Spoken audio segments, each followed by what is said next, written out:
Hello and good morning, Morris class. Welcome back after a restful and well-deserved half term. Today is Monday, the 22nd of February, 2021.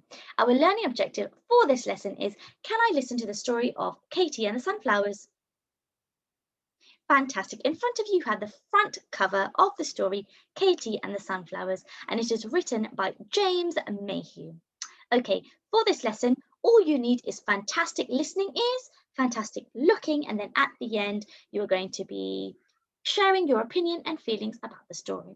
So sit tight, grab a cuddly toy, get under a blanket, and let's begin. Okay, Katie and the Sunflowers. Grandma was helping Katie plant some seeds in the garden when it started to rain. Oh, good, said Grandma. The rain will make everything grow. But what shall we do now? Said Katie. Let's go to the gallery, said Grandma. You always have fun there. When they arrived, Grandma sat down to rest, so Katie went off by herself to look around. The gallery was full of warm, sunny paintings. Katie liked a painting called Sunflowers by Vincent van Gogh. The sunflowers looked dry and crunchy and were full of seeds. Perhaps I could grow the seeds in the garden, said Katie. She slowly reached out to touch them and found they were real. But Katie knocked the vase. It wobbled and fell right out of the picture, spilling sunflowers and seeds all over the floor. Oh no, said Katie. I'd better clear this up before anyone sees. Just then Katie heard someone laughing. She looked around, but there was no one else in the room. The laughter was coming from a painting called Breton Girls Dancing by Paul Gauguin. What's so funny? Said Katie, climbing inside. Katie saw that she was on a farm. The girls, who were called Maisie, Morchette, and Mimi, giggled and pointed to the mess in the gallery. You'll be in trouble if anyone finds out, Mimi said. Well, I didn't mean to knock over the vase, said Katie. I don't suppose you could help me clear it all up. We're too tired, said Maisie. We've been dancing all day, said Moussette. What about you? Said Katie to Mimi. Only if I can bring Zazu, said Mimi, picking up her dog. I suppose that's all right, said Katie. Let's go. So they went through the frame and into the gallery.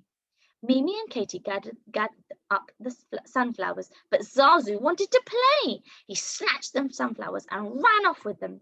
How can we put the picture back together now? Said Katie crossly. I'm sorry, mon ami, said Mimi. Let's try to catch him. They chased Zazu, but he was too quick for them.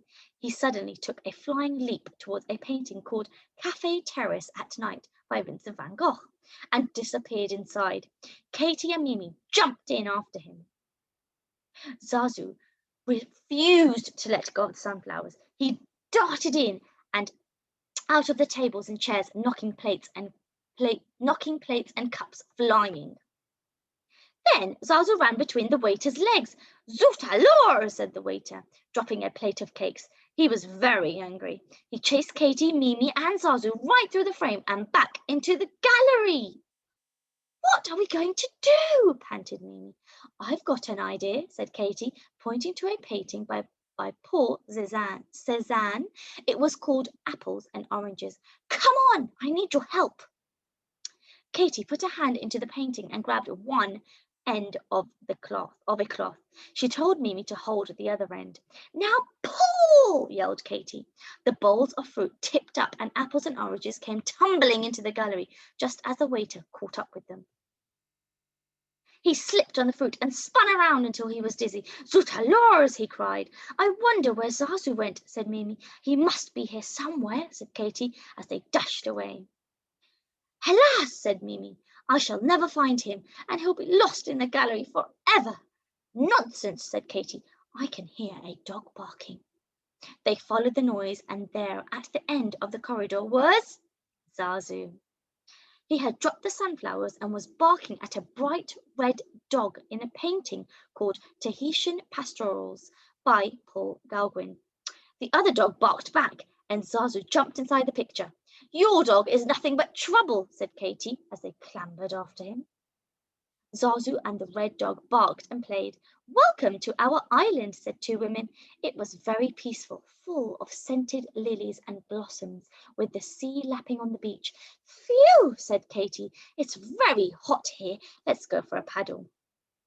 While Zazu and the red dog ran about on the sand, Katy and Mimi splashed around in the sea. Zazu was busy digging a hole when all of a sudden he disappeared.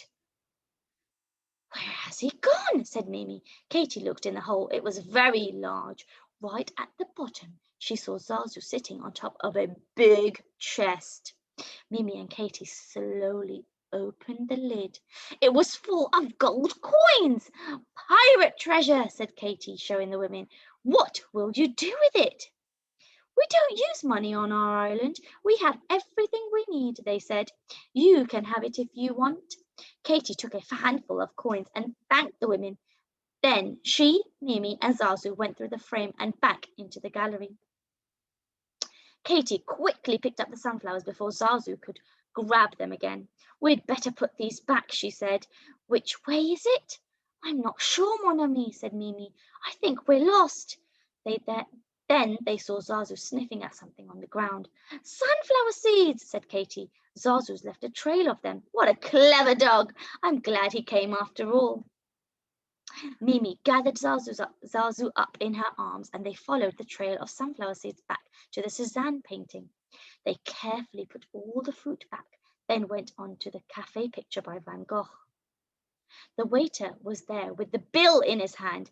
It's for the cakes and everything, said Mimi. Katy dug into her pocket and took out the gold coins. Is this enough? She asked. Merci, he said, looking very pleased. You may eat cakes here whenever you want. And he climbed back into his picture. Then Katy and Mimi followed the seeds back to the sunflower picture. Katy collected a few seeds and put them in her coat pocket. Then she carefully put the sunflowers back. Almost good as new, she said. Thanks for coming with me. I'm glad I did, mon ami, said Mimi. It was fun, and she hopped back into her picture with Zazu. Katy ran off to find her grandma, who was just waking up. Shall we see if it stopped raining? Grandma said. It hadn't, but Katy didn't mind. Rain is good for the garden, she said. It will make everything grow. Oh, is that the end? Oh, yes, that is the end of the story. Okay, Morris, I hope you have enjoyed the story of Katy and the Sunflowers. Now, for challenge 1, children, all you need to do is you need to say what you liked about the story and what you disliked about the story. So you have 2 options. Either you can write it down on a piece of paper or you can just verbally record yourself saying or expressing your own opinion. Okay, challenge 2. You are going to do 3 things or 3 bullet points that you liked about the story, 3 bullet points that you disliked about the story, and 3 questions that you may have about the ending, about the beginning. It could be, why was Grandma asleep all that time? It could be, why was she the only person in the gallery? It's up to you.